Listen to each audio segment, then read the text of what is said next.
Hello दोस्तों, welcome to my channel. आप देख सकते हैं आज के अनुपमा एपिसोड में कि यहाँ पर अनुपमा का तो जो हो रहा सो हो ही रहा बेचारी के साथ। यहाँ लेकिन आती है एकदम पूरी टोटली बदल चुकी है, एकदम सास का रूप ले लिए। यहाँ पर पराग से वो एकदम से गुस्से में बात करती है, क्यों डांस एकेडमी खोला गया, दिन भर घर में ताता थैया होगा इस तरह से। लेकिन पराग आज एकदम सब कुछ छोड़कर एकदम राही का सपोर्ट करता है, अपनी बेटी जबकि मानता है। और राही को इतना प्यार और सपोर्ट कर रहा था कि राही को भी उम्मीद नहीं होती है कि इस तरह से उसके पराग जो पापा हैं इस तरह से सपोर्ट करेंगे। लेकिन वो कुछ भी नहीं ये करता है और बोलता है राही का डांस एकेडमी रहेगा, राही डांस करेगी, आपको बाहर जाए तो दिक्कत है, घर में रहे तो दिक्कत है। यहाँ पर माही का दिक्कत कैसे ना हो, माही भी यहाँ ऑब्जेक्शन लगाती है कि घर में डांस एकेडमी क्यों रहता है। यहाँ पर प्रेम माही को जवाब देता है इस बीच में ना बोलने की कि ये सब कोई प्रॉब्लम नहीं होगा, सब सही से होगा। और यहाँ पर देख सकते हैं कि वही डांस कंपटीशन का कुछ आता है ये फॉर्म, जो कि एकदम से वहाँ पर परमजीत है और जो लड़कियाँ अनुपमा के साथ रह रही हैं वो भी डांस कंपटीशन में भाग लेना, क्योंकि उन्हें भी डांस पसंद है। और साथ में 10 लाख रुपये, तो बस वो चाहती है कि कोई ऐसी डांस सिखाने वाली मिल जाए जो कि हम लोग को सिखा कर जिताया जाए। अरे इसी को बोलते हैं कि बगल में छोड़ा बाहर ढिढोरा, वही हाल है। यहाँ पर देख सकते हैं किस तरह से प्रेम एकदम से इस राही अपने पॉप्स को याद करती है तो उसको आकर उसको सपोर्ट करता।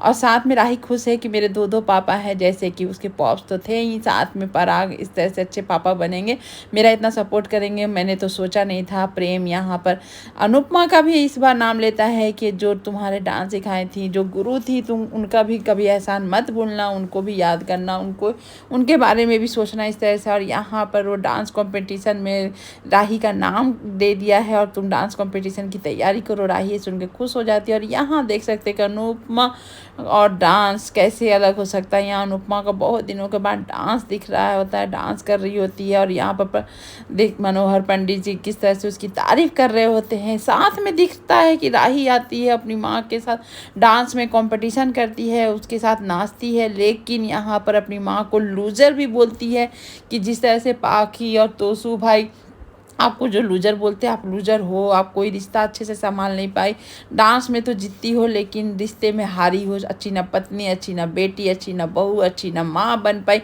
इस तरह से अपनी माँ को बोलती है। लेकिन ये सब सपना होता है अनुपमा का। अचानक से अनुपमा डर जाती है और इस सपने का मतलब भी इसको समझ में नहीं आता। और यहाँ देख सकते हैं कि राही को किस तरह से घर से बॉयकट किया जा रहा है, किचन से भी निकाला जा रहा है कि जाओ तुमको डांस करना, डांस करो, हम लोग के घर में ये सब नहीं चलेगा। इस तरह से राही को सपोर्ट नहीं कर रहा होता है घर की कोई भी लेडीज़।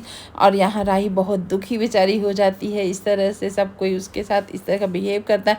लेकिन प्रेम आता है और इसमें भी पॉजिटिव बात बोलता है कि अब तुम्हें मौका मिल रहा है, इस सब काम से भी छुटकारा मिल रहा है, तो तुम अपने डांस पर फोकस करो, अपने कंपटीशन पर फोकस करो, सब कुछ करके दिखाओ, अपने नाम को रोशन करो। इस तरह से प्रेम इस राही का सपोर्ट करता है, राही के वो समझाता है। और ये तरह दोनों हस्बैंड वाइफ का प्यार को देखकर बीच में जो वो होती है वो जलने वाली माही आ जाती है और इन दोनों के रिश्ते को देखकर जलन शुरू हो जाता है फिर से माही का।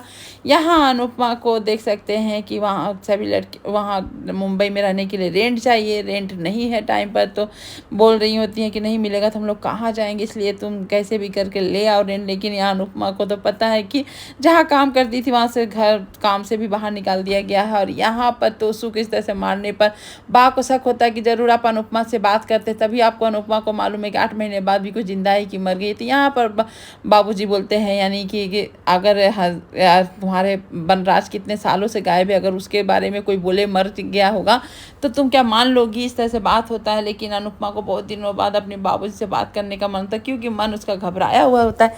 वो मिस कॉल करती है और उसके बाद बाबूजी उसके यानी हंसमुख समझ जाते हैं कि अनुपमा का फ़ोन है और अनुपमा का फ़ोन उठाकर बात करते हैं। दोनों एकदम से इमोशनल नोट पे आ जाते हैं, एकदम से रोने लगते हैं। इन दोनों का रोना देख सच में अपना मन भी भावुक हो जाता है। और यहाँ अनुपमा को सारी बातें बताते हैं तो जिस तरह का हरकत किया होता है ये सब सुनकर अनुपमा एकदम से दंग हो जाती है। और यहाँ अनुपमा और हंसमुख की बातें करते हुए देख लेती है जिसे नहीं देखना चाहिए था, वो है पाखी। देख क्या लेती है, सुन भी लेती है उन लोगों की बात चोरी छिपे। अब क्या होगा इस आगे वाले एपिसोड में तो देखने में मजा आएगा। Thank you for watching and bye bye.